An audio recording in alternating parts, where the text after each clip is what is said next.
In this video, we're going to be taking a look at 3 stocks to buy going into the month of July.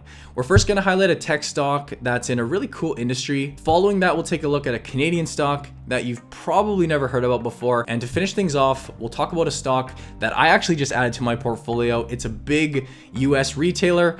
If that sounds interesting to you guys, stick around. I hope you enjoy.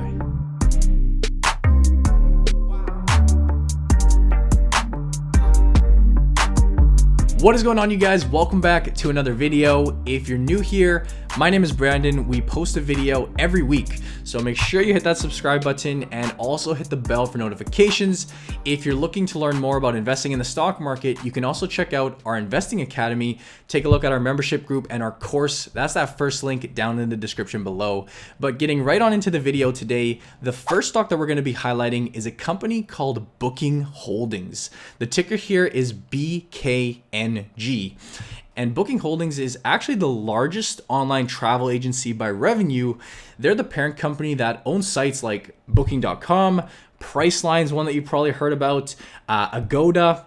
They even own things like OpenTable and rental cars. A couple years back, they acquired the company Kayak, so a decent chunk of names under their belt.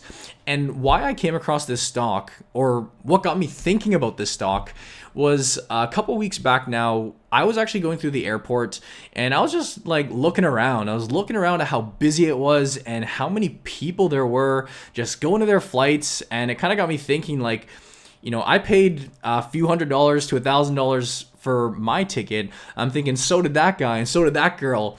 And the thousands and thousands of people that are in the airport, they're all in the same boat, right? Just the amount of money and the amount of people that are constantly going through this industry is just massive. And I actually looked it up when I got home. There are over 2.7 million people per day that fly in and out of the US alone. And then you think of the number internationally, which is much, much larger. It's actually pretty insane. And the airline industry has kind of been known to be one of the tougher places to invest in. Like, we've seen Buffett kind of jumping in and out of the airlines. I know that here in Canada, for example, as we touched on our weekly review a week or two back, we've seen WestJet that's gone up for sale recently. I believe Air Transat as well. That company's going private. So it is kind of tough in terms of the profitability, the margins and whatnot. But Booking Holdings is really in this smart position where they're kind of like this third party that's just sitting back and they're just facilitating these bookings, right? These flight bookings and these travel plans. And really what they're doing is they're leveraging technology to do that. Actually, about 50% of their bookings do come through mobilely or on a mobile device, which I think is actually a really huge avenue for this company. They're actually spending a lot of money developing up their mobile platforms. And the company itself has actually been around since 1997. So 20 years now of growing and developing. And as we see in the recent year, they've worked up to about $14 billion in revenue. So it's not a huge number, but clearly it is a business model that's working. And I know that here in North America, probably the first companies that come to mind are like Expedia and TripAdvisor. At least those are probably the two that I think about. But what I really like about Booking Holdings is that they're actually a really big company internationally. So over in the European market, the Asian market, they're actually that front runner. They've kind of got that area captured. Actually, that's an area that Expedia and TripAdvisor are having a lot of trouble expanding into. And just for a quick comparison in terms of size, customers booked in 2018 760 million nights through Booking Holdings versus 350 million nights on Expedia. So actually a much bigger company, pretty much double the size, double the amount of bookings done in 2018. And they actually are a top 10 travel app, or they make the top 10 travel app list in 115 markets versus 22 for Expedia and 19 for TripAdvisor. So although they aren't as apparent here in North America, they do have a very strong command internationally. And I mentioned that they now own Kayak, right? That's one that you've probably heard about. It's one that I definitely have heard about. They recently acquired them, and that's actually another major benefit of being the largest player in this space, is that you can just go ahead and acquire these smaller up-and-coming websites or up-and-coming companies and just add them to your umbrella are your list of companies that you own.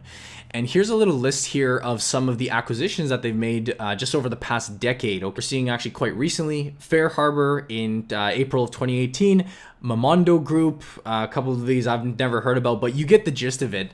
The point being is that their large size really does play an advantage. And the company is actually sitting on $6.2 billion in cash, which allows them to do that. We can see that here by looking at their balance sheet. Now, of course, there are a couple downsides to this company. This is why I'd consider this one a bit of a higher risk stock, at least for my spectrum of stocks that I like to invest in. And the first is that this is a secular industry, or a secular industry. If the economy starts slowing down and people decide to push back their vacations, they decide to travel less, well, of course, that's going to have a direct impact on their revenues and their sales. Actually, if you do look back at 2008 and 2009, the company did take a pretty reasonable hit during that recession. Now, of course, people are still going to travel, like for business purposes and family reasons. It's not like people are not going to start traveling.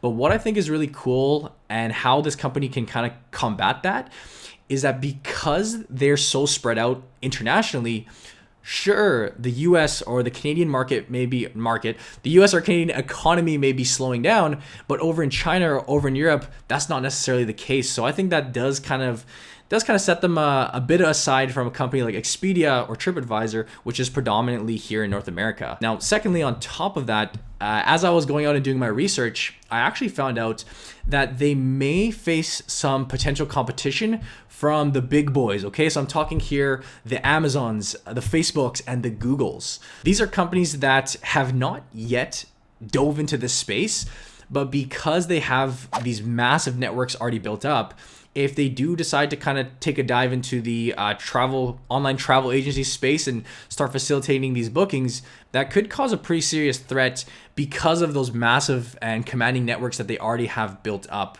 But as for now, as for the foreseeable future, I don't see that happening. Those are maybe some talks for just years down the road. So for the meantime, I'd expect some good performance and some good things out of Booking Holdings. I thought it was a fun stock to throw in. So the stock currently trades for $1,800 USD. It is one of these pricier ones. They do not pay a dividend, but Booking Holdings is the first stock to buy in July.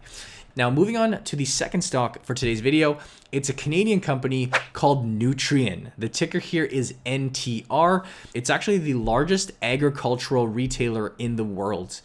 And Nutrien itself is actually a newly formed company. It was actually formed from a merger between two companies, Potash Corp of Saskatchewan, which is a stock that I used to own, and in result, I ended up owning some Nutrien stock, and also a company called Agrium. And this took place in early 2018, so actually a relatively recent merger. Now, what does this company do? Well, Nutrien is actually a major producer and a major supplier of potash. They own about a 20% market share globally. Now, if you're thinking to yourself, what in the world is potash? Well, potash is actually one of the main ingredients in fertilizer. So if you work out on a farm or you're in the farming business, you may be familiar with potash and this company. But potash is this like red looking mineral material. It can be mined and manufactured, and actually reading here off their website, it can also be used for things like animal feed and even in things like soap. So there are a few more uses for it. But along with potash, Nutrien also sells seeds. They produce some other nutrients for crops, in particular nitrogen and phosphate. But I'm no chemistry expert here, so we'll just leave it at that. But since the merger, which I believe was the biggest or one of the biggest in the sector, we can see the number of retail locations they have all across America. So there's some up in Canada, mid parts of Canada, all spread out throughout America. And because they're so large in terms of scale, naturally what that's going to do is it's going to attract a lot of business when you're that large. It also helps a lot with keeping their costs low, keeping their production costs low, and really ultimately it just helps with meeting the demand. And if we do look at the share price, for anybody curious, this does actually show the performance prior to the merger. That data is still available before the companies merged in 2018. We have seen the stock come down a decent amount, because of course the demand for this industry is again very much cyclical. And I do like buying into these stocks when the cycle isn't as favorable because in time, in my opinion, things will turn. And I think at these levels, you are seeing some nice upside potential going forward. Actually, Morningstar does have them rated as a 4-star buy with a price target of $91, which represents where the stock is currently trading, represents that it's trading at about a 20% discount. And as well, you're getting a nice yield with this investment right at 3.2%. So the stock currently trades for $72 Canadian. It could be a nice, reliable one for someone in their middle ages, maybe an older investor that's looking for some nice dividend yield. But Nutrien is our second stock to buy in July. Moving on to the third and final stock for this video, it's the company Lowe's, ticker LOW. And Lowe's is, of course, a big hardware, like home development store, I guess they'd call it. They have over 2,200 locations in North America, over 200 Rona locations here in Canada. They actually bought out Rona in 2016 for $3.2 billion. I know around where I'm from, like we don't have any Lowe's here, but we do have Rona. That's where I find myself going when I need like paint or any like house or hardware supplies. But what I really like about Lowe's is that this is a company showing some very strong dividend growth. If you read here, Lowe's company, their 5-year dividend growth rate is 21.7%. In other words, the compounded rate that they're growing their dividend at over a 5-year period is 21%. If we look down over to here, during the past 10 years, very similar story. Dividend growth rate of 19.6%. So some very strong growth numbers here. And you can look at the dividend and say, oh, wow, 2.2%, that's a weak dividend. Well, their growth of that dividend is very strong. We see a lot of companies growing their dividends at like 3%, 5%, but this company has been compounding their dividend growth at 20%, which is actually a pretty outstanding number.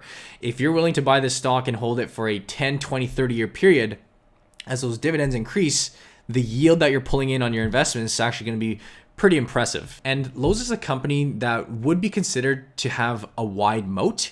And that's talking in terms here of competition. Really, their main competition, of course, would be the company Home Depot. There's really Home Depot and Lowe's, but those are the two major players in this space. If you live in your local town, you're probably going to go to whichever one's closer, but they don't face a whole lot of competition from the smaller companies. And Lowe's did report their earnings a few weeks back where the stock dropped pretty severely. It had a drop of about 17% during the single trading day. But as you can see, like the stock is already starting to pick those losses up relatively quickly. And if we do scan out to a longer term chart here, they are kind of performing through this very healthy uptrend pattern. Hopefully this trend continues because like I said, I went out and actually bought the stock to kind of take advantage of that 17% discount. For the most part, there is going to be an ongoing need for house repairs, house development, or just like flat out building new houses, which will obviously support their business. There was a point that I thought, whether it's worth mentioning or not, whether I decide to cut this out, I found that the employees that work at the Rona, at least from my experience in my local city, the employees are really helpful. It's usually like an old, maybe like semi-retired person who's a really good handyman. They really know what they're talking about. Of course, you're going to get like some like younger, like twats, whatever. But for the most part, there's people that are really passionate about working there, right? It's typically a lot of people that have a decent amount of experience in the space. That's probably why they're working there. And I found them to be really helpful. I know that that sounds kind of like a minor thing, but at the end of the day, that's all part of building a brand and building a good business. And I do personally think that's important. But then again, that's just from my experience. But at the end of the day, I thought it was a strong company and I was happy to add it to my portfolio. The stock currently trades for $98 USD. It pays a 2.23% dividend, and Lowe's is our third stock to buy in July. So guys, those are our 3 stocks for the video. Let me know what you think of those stocks down in the comment section below. Do you like them? Do you not like them? Give me a reason why. If you guys enjoyed the video, if you enjoyed the content, feel free to give this one a thumbs up. It really helps with supporting the channel. I really do appreciate it. And like I said, if you're not already subscribed, make sure you subscribe, make sure you hit the bell for notification. Lastly, again, just a reminder, be sure to check out our Investing Academy. If you're interested in taking our investment course, you can actually go ahead and put your name and email down there if you're interested in some discounts for that course, as well as our membership group. But as always, I thank you guys for watching. I hope you enjoyed, and I'll see you in the next video.